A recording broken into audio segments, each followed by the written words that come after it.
오늘 하나님의 말씀은 마가복음 16장 9절로부터 15절까지 말씀입니다. 예수께서 안식 후 첫날 이른 아침에 살아나신 후 전에 7 귀신을 쫓아내어 주신 막달라 마리아에게 먼저 보이시니 마리아가 가서 예수와 함께 하던 사람들의 슬퍼하며 울고 있는 중에 이 일을 고하매 그들은 예수의 살으셨다는 것과 마리아에게 보이셨다는 것을 듣고도 믿지 아니하니라.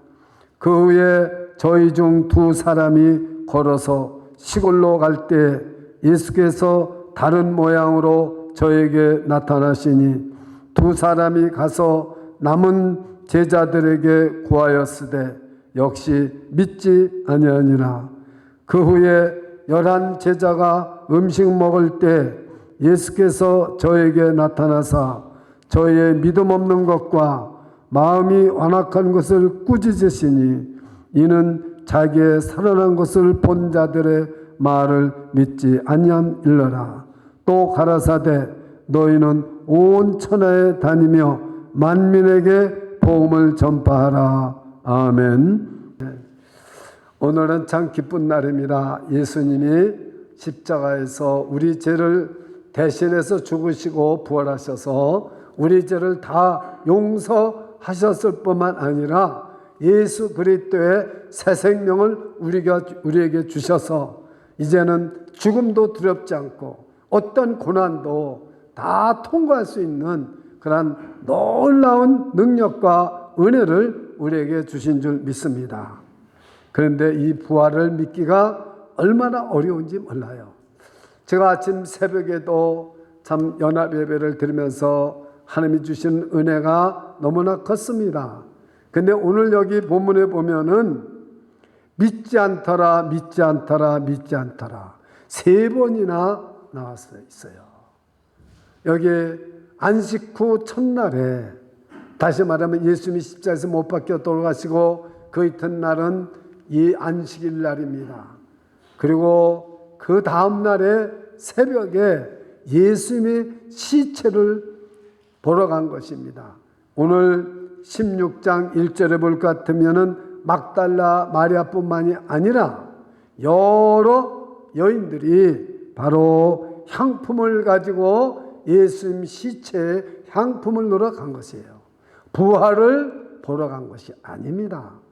예수님께서 부활하시겠다고 예언하셨지만은 3년씩이나 제자들을 가르치면서 말씀하셨지만 한 사람도 예수님 부활한 것을 기다린 사람은 없었어요.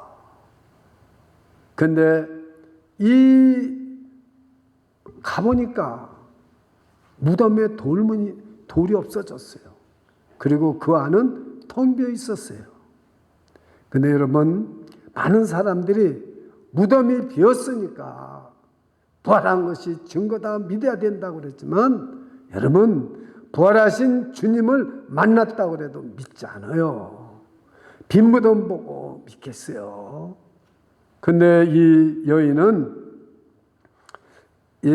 여인들은 정말 기가 막혔어요. 예수님 시체가 없어졌기 때문에. 그래서 거기서 이래 보고 있는데 그 청년이 놀라지 말라. 너희가 십자가에 못 박히신 나사렛 예수를 찾는구나. 그가 살아났고 여기에 계시지 아니하니라.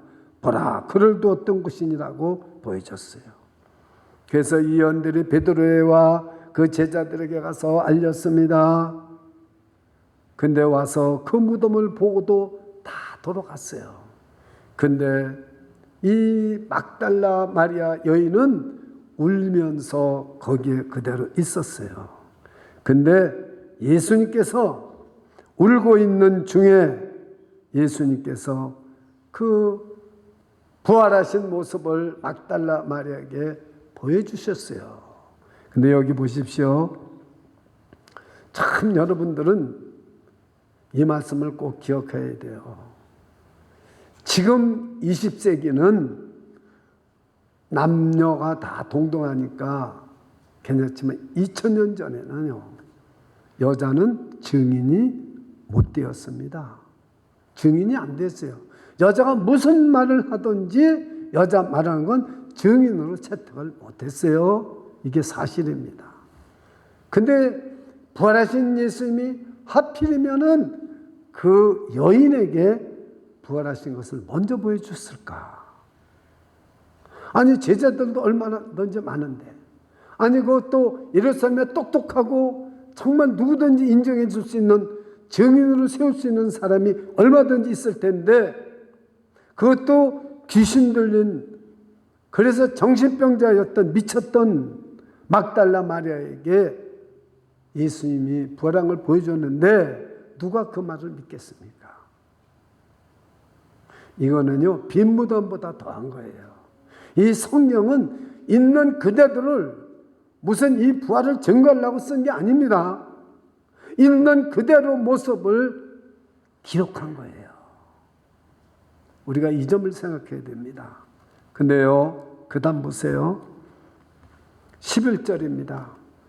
그들은 예수의 살으셨다는 것과 마리아에게 보이셨다는 것을 듣고도 믿지 아니하니라. 안 믿었어요.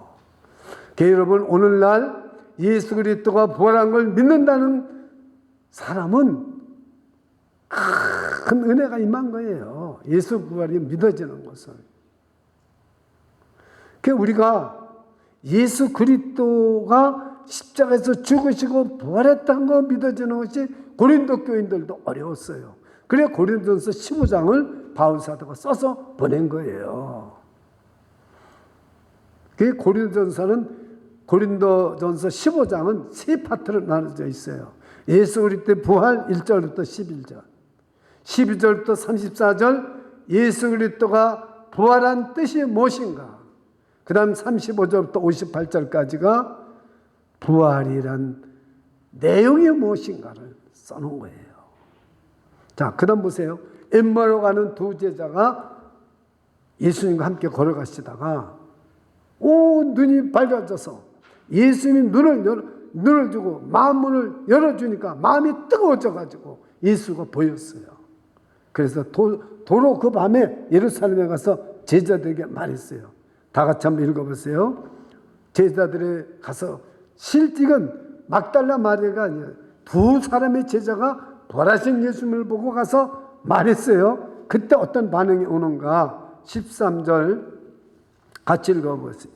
13절만 시작. 두 사람이 가서 남은 제자들에게 구하였으되 역시 믿지 아니하니라.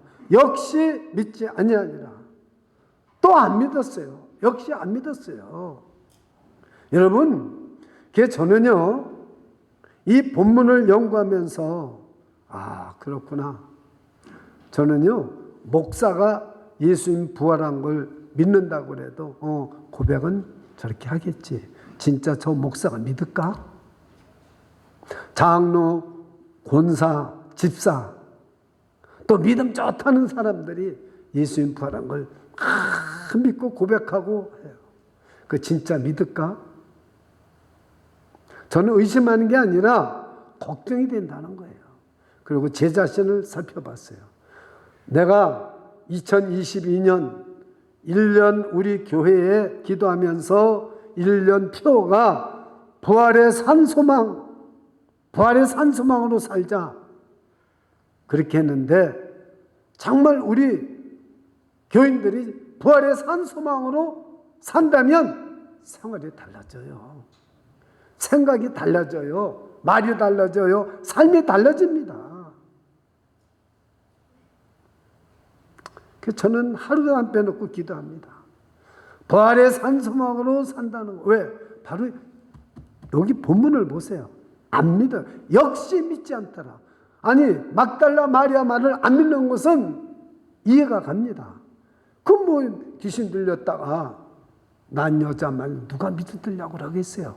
또 증인도 못 쓰는 여자 말 누가 믿으려고 하겠어요. 그런데 아니, 두 제자, 예수님이 제자 아니에요.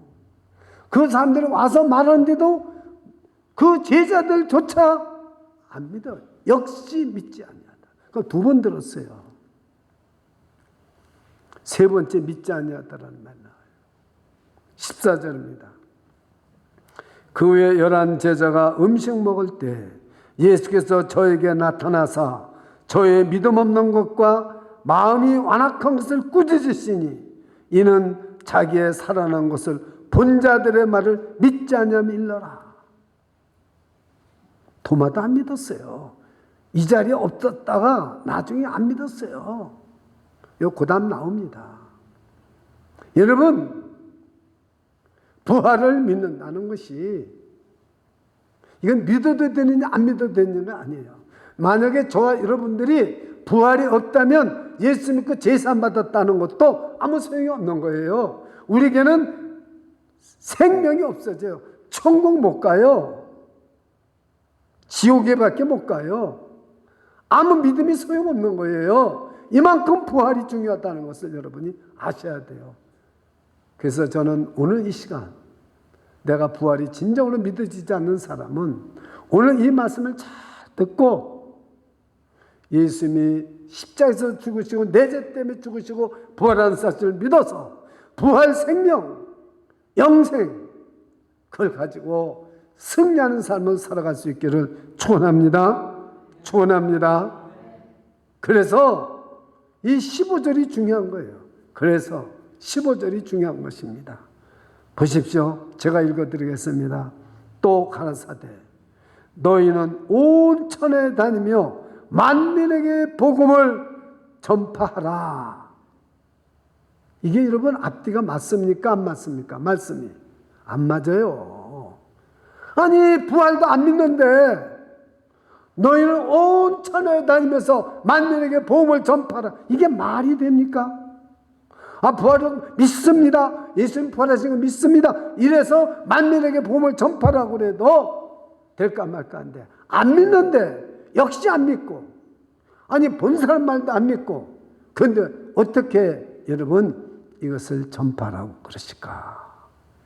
이게 오늘 설교의 포인트입니다.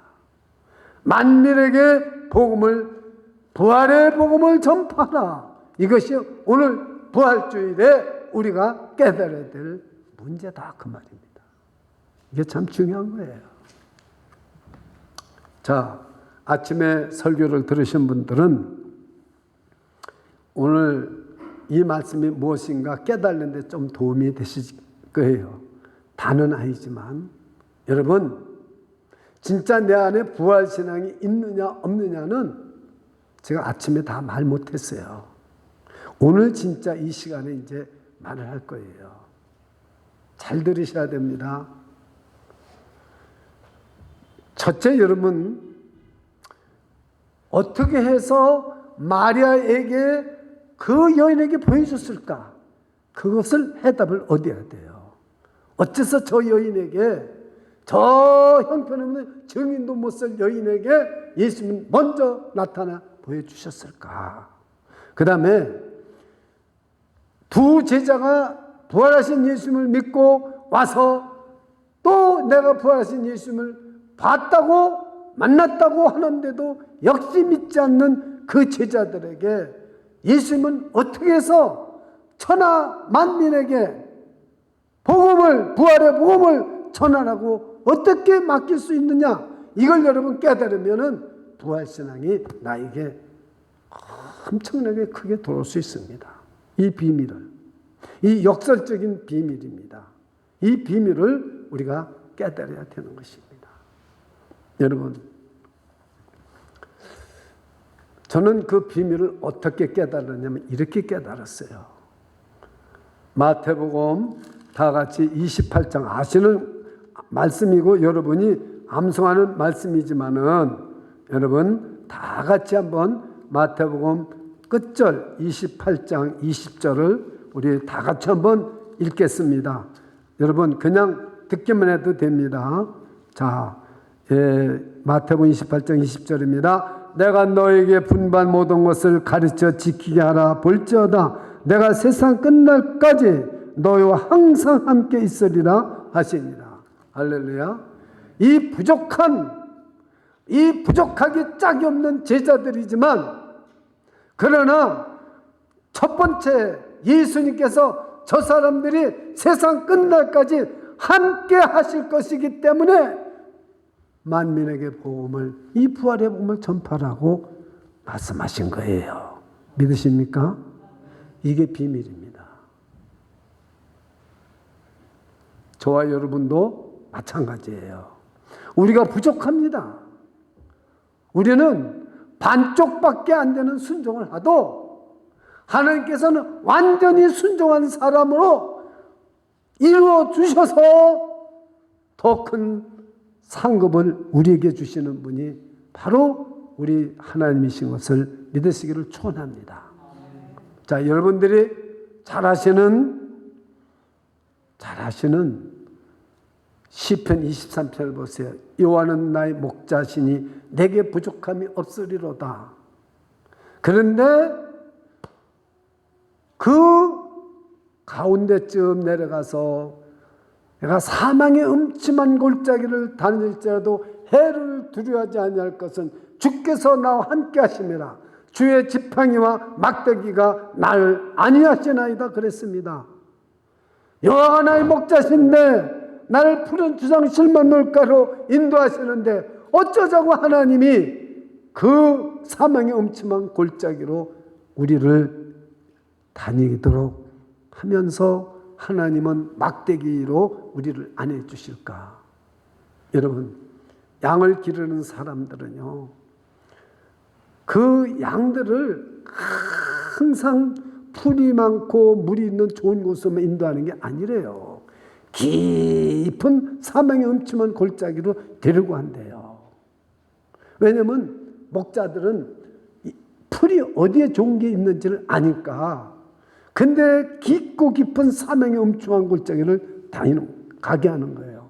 그때는 목자가 혼자가 아니라 여러 사람이 같이 양떼들을 잘 해서 다 지켜줍니다. 한순간도 잃으면 빠져 죽으니까. 그 위험한 데를 막대기를 가지고 거기를 통과하게 해서 깊은 골짜기로 올라가서 통과하면 거기에는 어마어마한 좋은 풀이 있고 물이 있대요. 그러면서 이 양들은 그 얼마나 많은 고난의 골짜기, 음침한 골짜기, 사망의 골짜기를 가려 통과하면서 다리에 힘도 생기고 토실토실해지고 그렇게 바로 양이 변한다는 거예요. 그래서 그렇게 한다는 거예요. 저와 여러분이 우리가 이 세상을 살면서 지금 보세요. 지금 감기가 걸려가지고 제가 전화를 했더니요, 전화를 못 받아요. 제가 기도해 주는데도 가래가 끓고 그래서 지금 못 나오잖아요. 얼마나 고통스럽겠어요.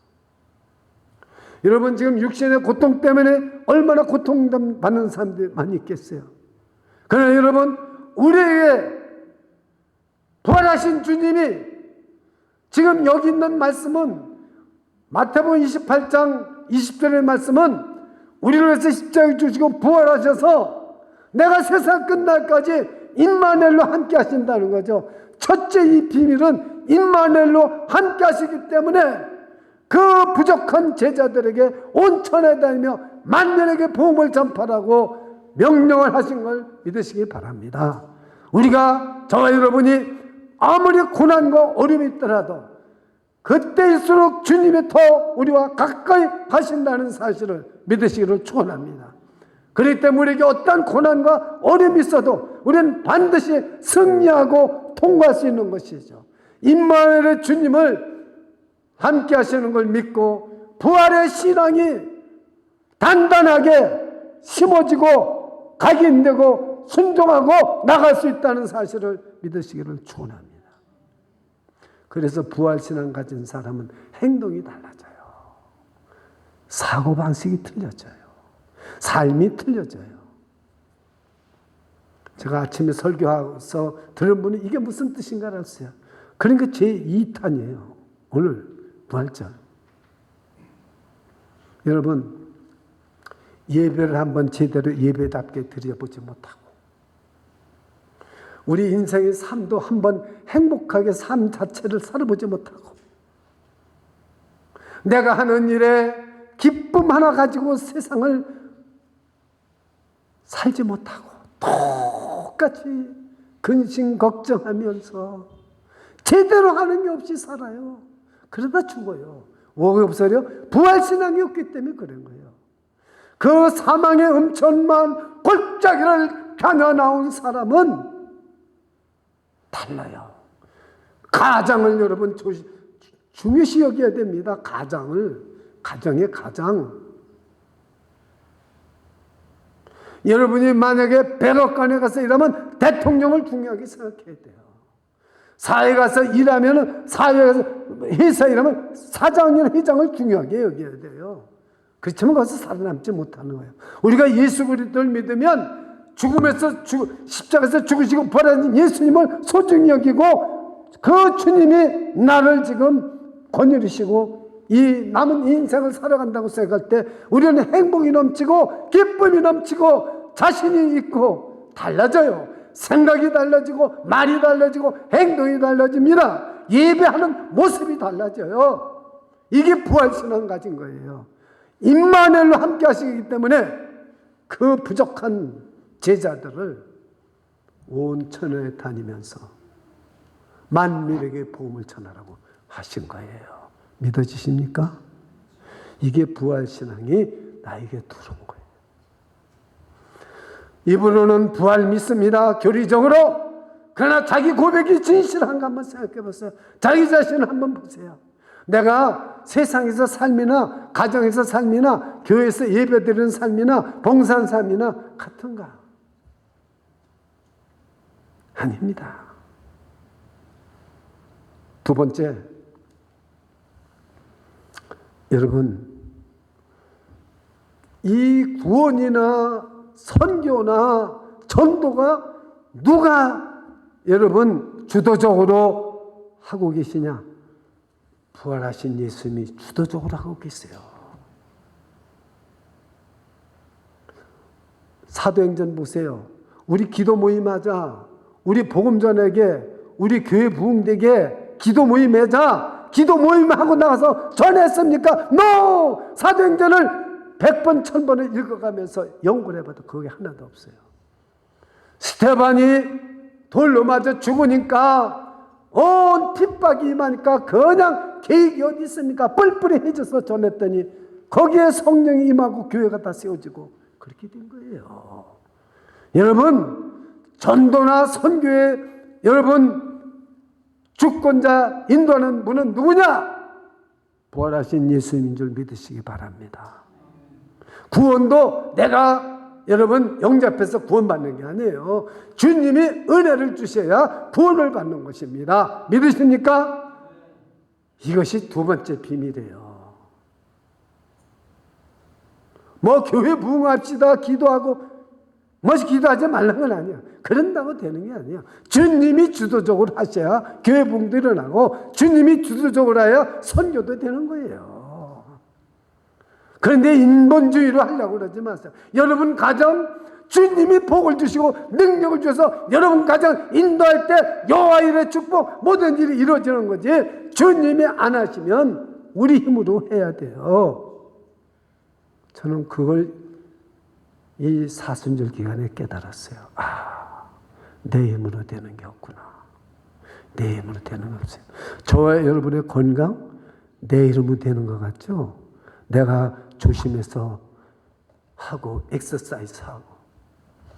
여러분, 이건희 회장이 엑서사이즈 못해서 음식 잘못 먹어서 또는 돈이 없어서 그런 줄 아세요? 거기는 영양사가 있고요. 주치의가요. 매일 체크업하고요. 그런데도요. 이건희 씨가 제 친구 장로가 저한테 유튜브를 보내왔어요. 자기는 돈이 많이 있고 비행기도 있고 뭐도 있지만 자기는 지금 침대에 있고 그 죽을 때 썼는지예요. 기가 막혀서 못 읽겠어요. 여러분 잘 들으세요. 부활신앙 없으면 소용없습니다. 부활신앙이 이렇게 중요한 거예요. 그냥 내가 예수 믿고 구원받았다 이거 아니에요. 예수님이 구원받았다. 근데 예수님이 나에서 죽으시고 부활했다. 그 부활하신 주님이 찾아오셔야 되고 그 부활하신 주님이 믿어져야 되고 그 부활하신 주님이 내 인생을 주관해서 나갈 때 우리 인생이 달라지고 삶이 달라지고 생각이 달라지고 가치관이 달라지는 줄 믿으시기를 축원합니다. 여러분 가정이 누가 돼야 되겠어요? 그게 중요하다. 참 우리는 이 부활주일에 이걸 깨달아야 됩니다. 저는 이걸 깨달았어요. 부활하신 주님이 교회 머리만 되시는 게 아니에요. 우리 주비전교를 주님이 세우셨어요. 여러분 그러나 가정도 주님이 세우셨고 저와 여러분도 예수님이 우리를 불러서 예수 믿고 제사 받게 하고 부활의 그 믿음을 줬지만 부활은 믿어도 되고 안 믿어도 그 부활 신앙이 없어요. 그저 예수 믿고 제사 받고 내가 저 천국 간다 이거밖에 없어요. 그리고 자기 마음대로 하는 거예요. 자기 생각대로요. 부활 신앙이 있으면요 주도권이 예수 그리스도 부활하신 주님이 나를 다스려야 돼요. 이 사람이 부활 신앙이 있는 거예요. 내 생각과 행동과 모든 것을 예수님이 다스립니까? 부활 신앙이 있는 거예요. 내 건강 주님이 다스리셔야 돼요. 내가 무슨 병원도 다녀야 되고 약도 먹고 여러분 엑서사이즈도 하지만 내 힘으로 되는 건 만분의 1도 될까 말까 한 거예요. 누가? 주님이 부활의 능력을 주시면 다 죽어가다가도 살아나고요.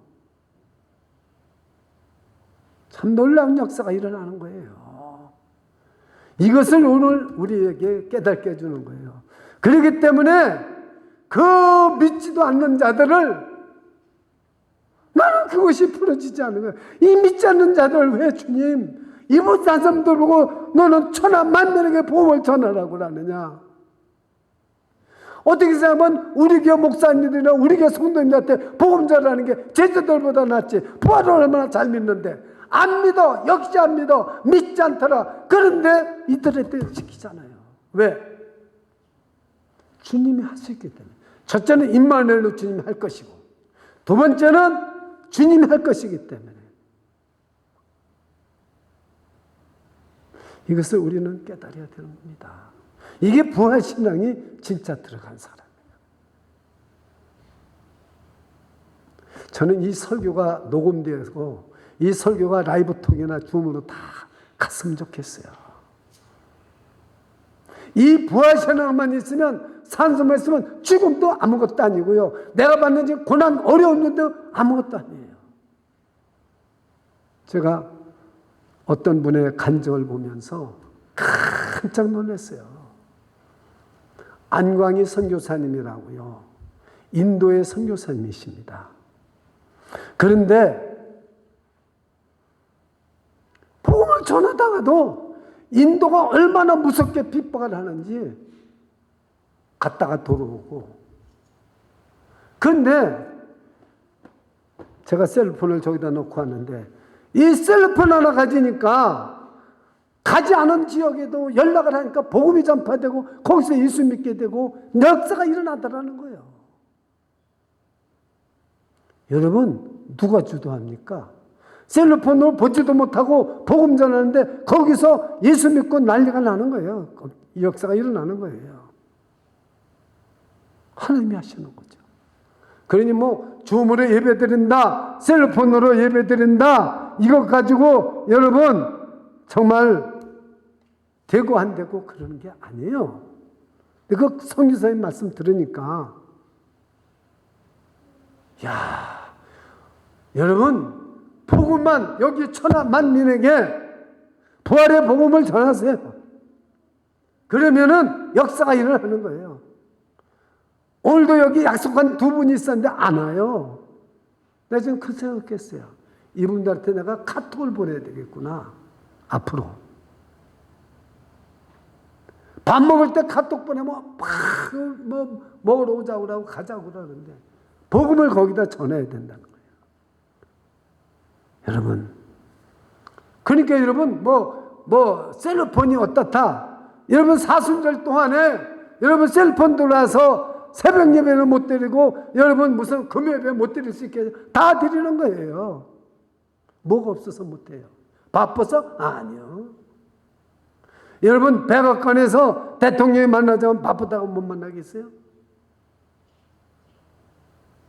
빌 게이츠가 만나자고 그러면 바빠서 못 나가겠다고 그러겠어요? 100만 불, 200만 불 주고도 잠깐 10분, 20분 만나려고 자는데 부활신앙이 없어 그런 거예요. 부활이 뭔지를 모르기 때문에 그러는 거예요.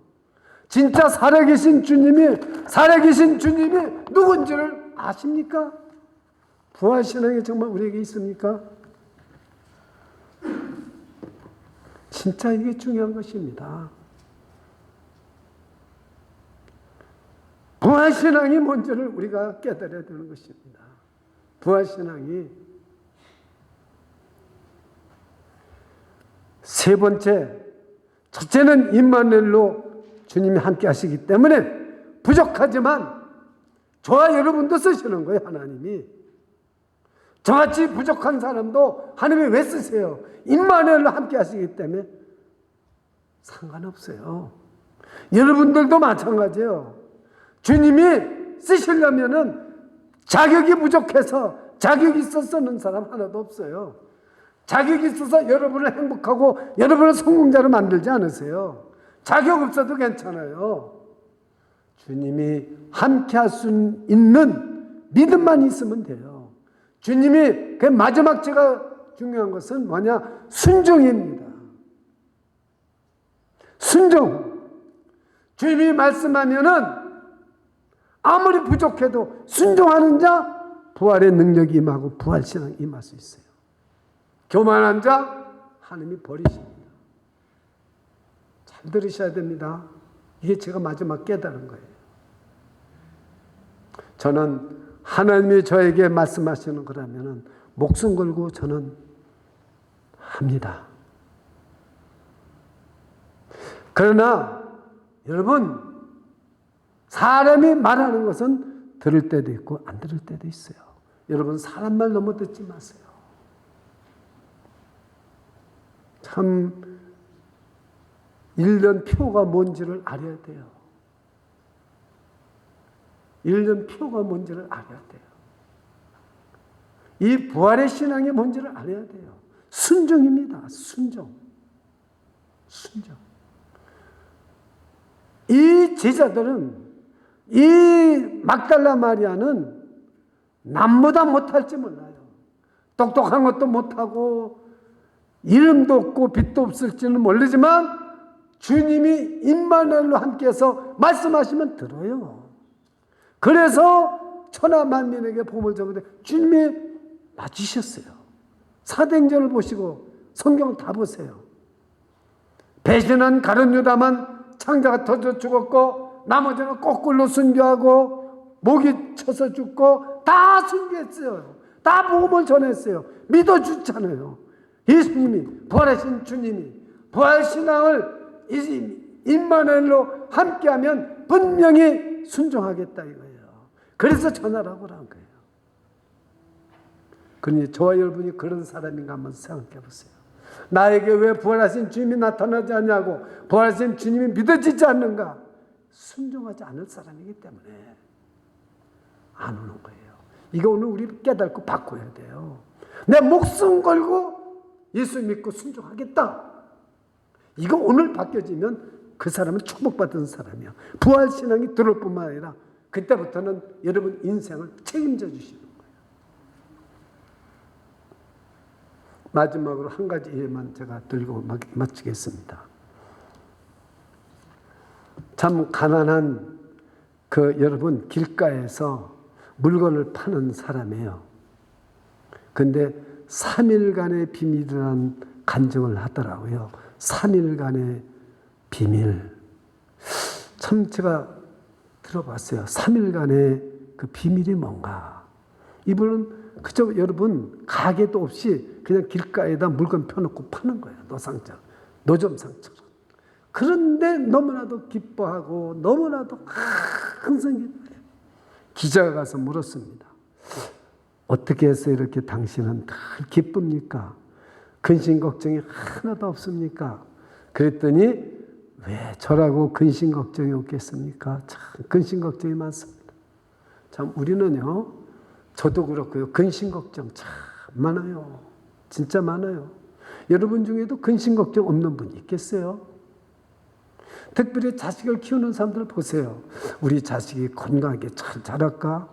자라가지고 이 다음에 참 어떻게 세상에 가서 좀 잘 살 수 있을까? 여러분 부모들도 똑같고 우리도 똑같잖아요. 자식 근심 걱정 안 하는 사람 부모 하나도 없어요. 다 합니다. 그 다음에 건강 근심 걱정 안 하는 분이 있어요? 내가 이렇게 건강하지만 내가 정말 그래서 우리는 나이 먹은 사람들이 말하면 죽을 때 그저 남에게 피해 끼치지 말고 그저 있다가 그냥 빨리 갔으면 좋겠다. 그런 사람들 있잖아요. 근심 걱정 없는 사람 어디 있겠어요? 그뿐입니까? 우리가 세상에서 무슨 직장이 언제 잘라질까? 비즈니스 하면 언제 망할까? 지금 여러분 이 뉴욕에 지금 음식점 하는 사람이 250개가 지금 문을 닫아야 된대요. 이 얼마나 많은 여러분 그 근심 걱정 되겠어요. 근데 3일의 비밀이라는 그분은 뭐라고 하냐면은 자기는 근심 걱정할 될 일이 생긴대요. 어려운 일이 생긴대요. 그러니까 그때부터 말을 안 한대요. 내가 이것 때문에 근심 걱정인데 말을 안 돼요. 3일 동안 주님 앞에 나와서 기도한대요. 부활하신 주님, 나를 위해서 십자가에서 주시고 부활하신 주님, 내가 이런 근심이 있습니다. 기도를 한대요. 그리고는 그 다음에 그 근심 걱정 주님한테 맡기는 3일 동안 기도하고. 제가 그 간증을 듣고서요, 저는 이 고난 주간에 옛날에는 금식 기도를 했는데 못했어요. 그냥 그래서 그저 한 때씩 이렇게 금식을 했어요. 그것도 힘이 들어요. 왜? 지금 약을 먹어야 되는데, 말식을 먹어야 되는데, 거기 지나면 어떻게 되나. 근데 어쨌든 그 3일 동안 그것을 주님한테 맡긴다고 해서 제가 이번에 설교도 해야 되고, 이번에 할 일이 얼마나 많아요. 그래서 짧게라도 금식 기도, 그 기도를 짧게라도 참 길게 하는 분도 있지만, 맡겼어요. 제가 정말 저렇게 연합해서 부활주일 연합 새벽 예배를 드린다고 하는데, 이 부족한 종이 말씀 잘못 전하면은 어떨까? 하나님한테 생각해야 보통 책임을 보고 가죠. 그전은 그런 생각 없고 설교만 시켜준다면 좋아서 했는데 너무너무 근심이 된 거예요. 걱정이 되고요. 그때 주님한테 딱 맡겼어요. 그러면요, 그 후에는 근심이 안 하게 된대요. 그래서 이 3일간의 비밀이라는 간증하는 분은 그런 분이 좀 책을 써냈으면 좋겠어요. 그래서 늘 기쁘고 감사하다는 거죠. 어디서 그 3일간의 비밀을 알았느냐? 예수님이 십자가에서 죽으시고 3일 동안 무덤에 계셨다는 거예요. 거기서 자기는 힌트를 얻었대요. 말씀을 마칩니다. 여러분, 우리가 이렇게 연약하지고 저 여러분이 연약하지만 주님께서는 우리에게 천하 만민에게 부활의 복음을 전환하고 명령하십니다. 왜요? 우리와 임마누엘로 함께 하실 것이기 때문에. 두 번째, 우리 예수님께서 우리에게 왜 맡기십니까? 참 이게 중요한 거예요. 주도권이 주님께 있어요. 저의 인생의 주인도 예수 그리스도시고 여러분의 인생의 주인도 예수님이시고 이 교회의 주인도 예수님이시고 이 미국 나라에도 주인은 예수 그리스도십니다. 믿으십니까? 모든 게 주님이 주도권으로 하시는 거예요. 그리고 우리에게는 순종밖에 없어요. 부활의 신앙이 임하시는 저와 여러분이 되시기를 주님의 이름으로 축원합니다. 기도하겠습니다. 주 예수님, 부활주의를 맞이하여서 오늘도 천하 만민에게 복음을 전파하는 주님의 명령을 받고 깨닫게 해주시니 감사드립니다. 나같이 부족한 사람이 어떻게 부활의 복음을 전할 수 있겠습니까? 주님이 임마누엘로 함께 하십니다. 사망의 엄청난 골짜기를 다닐지라도 주께서 나와 함께 하십니다. 어떤 고난과 어려움과 시련 속에 있는 자들도 부활신앙이 임하게 하여 주시옵소서. 내가 하는 모든 내 인생의 삶이 주님이 주인이십니다. 주도권은 주님이 다 행하고 계십니다. 오 주님, 그 주님을 나의 구주로 영접하며 부활의 산소망으로 살기를 결단하고 나갑니다. 주님, 오직 우리에게는 순종만 있게 하여 주셔서 우리의 삶이 달라지게 해주시고 우리의 사고방식이 달라지게 해주시고 우리의 인생이 달라지게 해주시옵소서. 우리 가정이 달라지게 해주시고 우리 교회가 달라지게 해주시옵소서. 주님, 우리가 받은 오늘 이 사명, 천하 만민에게 복음을 전하는 사명 감당케 하여 주시옵소서. 무엇이든지 주님 말씀에 순종하여 나갈 수 있도록 도와주시옵소서. 예수님의 이름으로 기도드리옵나이다. 아멘.